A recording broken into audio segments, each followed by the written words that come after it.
समुद्र मंथन से प्राप्त 14 रत्न। हिंदू धर्म से संबंधित लगभग सभी लोग समुद्र मंथन की कथा को जानते हैं। यह कथा समुद्र से निकलने अमृत के प्याले से जुड़ी है, जिसे पीने के लिए देवताओं और असुरों में विवाद उत्पन्न हो गया था, जिसके बाद भगवान विष्णु ने मोहिनी नामक स्त्री का रूप धारण कर देवताओं को अमृत पान करवाया था। लेकिन क्या आपको पता है कि समुद्र मंथन के दौरान अमृत के अलावा 13 अन्य वस्तुएं भी प्रकट हुई थी। इस लेख में हम समुद्र मंथन की कथा और उससे निकले 14 रत्नों का विवरण दे रहे हैं। समुद्र कथा की कथा धर्म ग्रंथों के अनुसार एक बार महर्षि दुर्वासा के श्राप के कारण स्वर्ग श्रीहीन, ऐश्वर्य, धन, वैभव आदि हो गया था और इंद्र सहित सारे देवता शक्तिहीन हो गए थे। ऐसे में सभी देवता भगवान विष्णु की शरण में आए। भगवान विष्णु ने देवताओं को असुरों के साथ मिलकर समुद्र मंथन करने का उपाय बताया और यह भी बताया कि समुद्र मंथन से अमृत की प्राप्ति होगी, जिसे पीकर आप सब अमर हो जाएंगे। यह बात सब देवता ने असुरों के राजा बलि को बताई, तो वह भी मृत्यु प्राप्ति के लोभ में समुद्र मंथन के लिए तैयार हो गए। इसके बाद वास्तविक नाग की नीति बनाई गई और मंदराचल पर्वत की सहायता से समुद्र को मंथन प्रारंभ किया गया, जिसके परिणाम स्वरूप एक एक करके समुद्र से 14 रत्न निकले, जिसका विवरण निम्न है। समुद्र मंथन से प्राप्त 14 रत्न। पहला, हलाहल विष। समुद्र मंथन से सबसे पहले जल का हलाहल विष निकला, जिसकी ज्वाला बहुत तीव्र थी।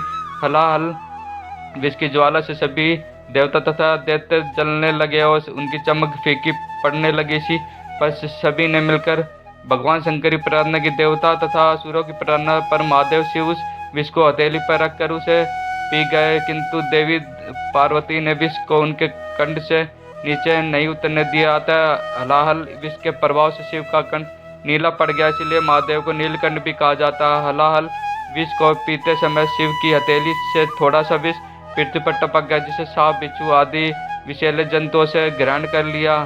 दूसरा, कामधेनु गाय। हलाहल विष के बाद समुद्र मंथन से कामधेनु गाय बाहर निकली। वह अग्निहोत्र यज्ञ की सामग्री उत्पन्न करने वाली थी, इसलिए ब्रह्मावादी ऋषियों ने उसे ग्रहण कर लिया। कामधेनु का वर्णन पौराणिक कथाओं में से ऐसी चमकदारी गाय के रूप में मिलता, जिसे दैविक शक्तियाँ थी और जिसके दर्शन मात्र से ही लोगों के दुख व पीड़ा दूर हो जाती थी। यह कामधेनु जिसके पास होती थी, उसे हर तरह से चमत्कारी लाभ होता था। इस गाय का दूध अमृत के समान माना जाता है। जैसे देवताओं में भगवान विष्णु, सरोवरों में समुद्र, नदियों में गंगा, पर्वतों में हिमालय, भक्तों में नारद, सभी पुरियों में कैलाश, संपूर्ण क्षेत्रों में केदार क्षेत्र श्रेण है, वैसे ही सभी गायों में कामधेनु सर्वश्रेष्ठ है।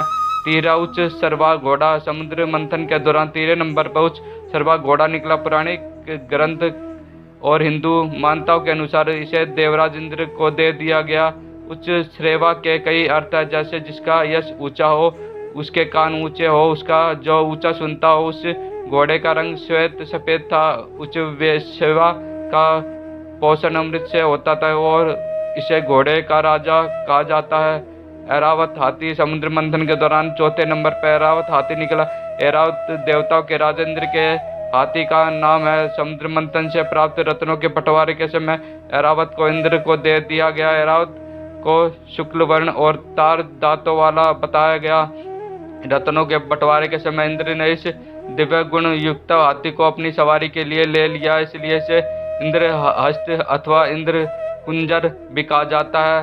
पांचवा, हौस्त तुम्ब मणि। समुद्र मंथन के दौरान 5वें नंबर पर हौस्तुम्ब मणि प्रकट हुई, जिसे भगवान विष्णु ने अपने हृदय पर धारण कर लिया। यह बहुत ही चमकदार थी और ऐसा माना जाता है कि जहाँ भी यह मणि होती है, वहाँ किसी प्रकार की दैविक आपदा नहीं होती।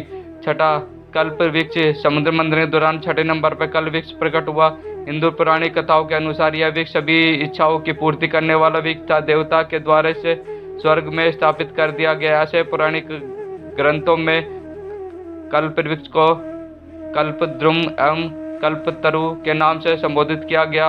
सातवां, रंभा नामक अप्सरा। समुद्र मंथन के दौरान 7वें नंबर पर रंभा नामक अप्सरा प्रकट हुई। वह समुद्र वस्त्र आभूषण पहने हुई थी।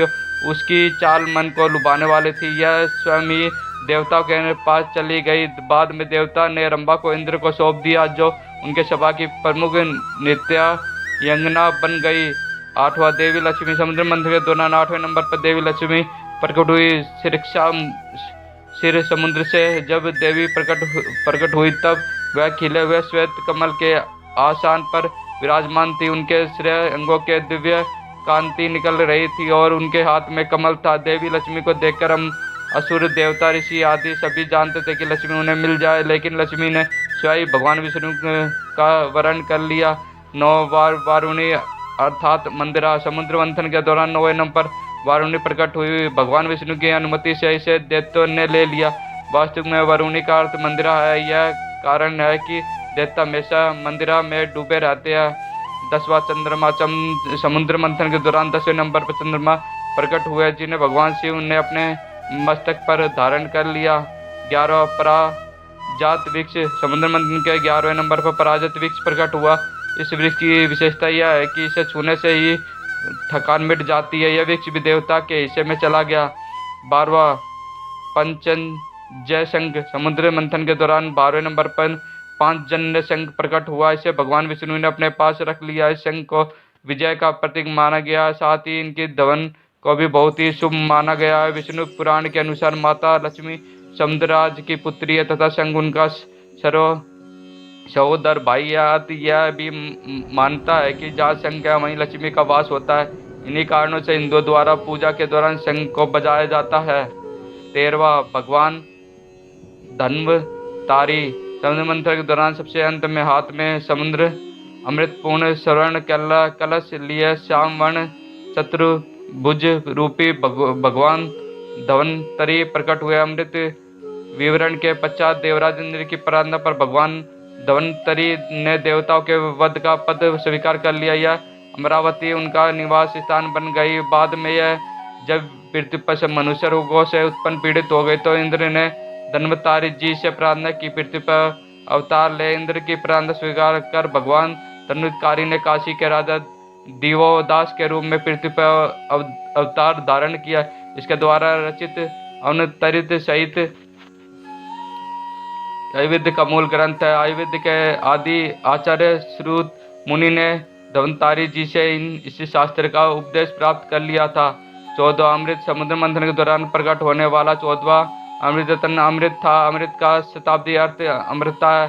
भारतीय ग्रंथों में यह अमृत प्रदान करने वाला रहस्यमय अर्थ में प्रयुक्त होता है। यह शब्द सबसे पहले ऋषिवेद में आया, जहाँ यह सोम के विभिन्न पर्याप्तों में से एक अमृत को देखकर दानव आपस में लड़ने लगे। तब भगवान विष्णु ने मोहिनी रूप धारण कर छल पूर्वक देवताओं को अमृत पान करवा दिया। ऐसे ही कहानियाँ और स्टोरी हम अपने चैनल के माध्यम से आपको रोज सुनाते रहेंगे।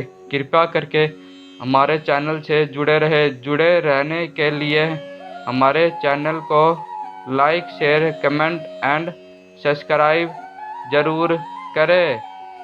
धन्यवाद। आपका दिन मंगलमय हो।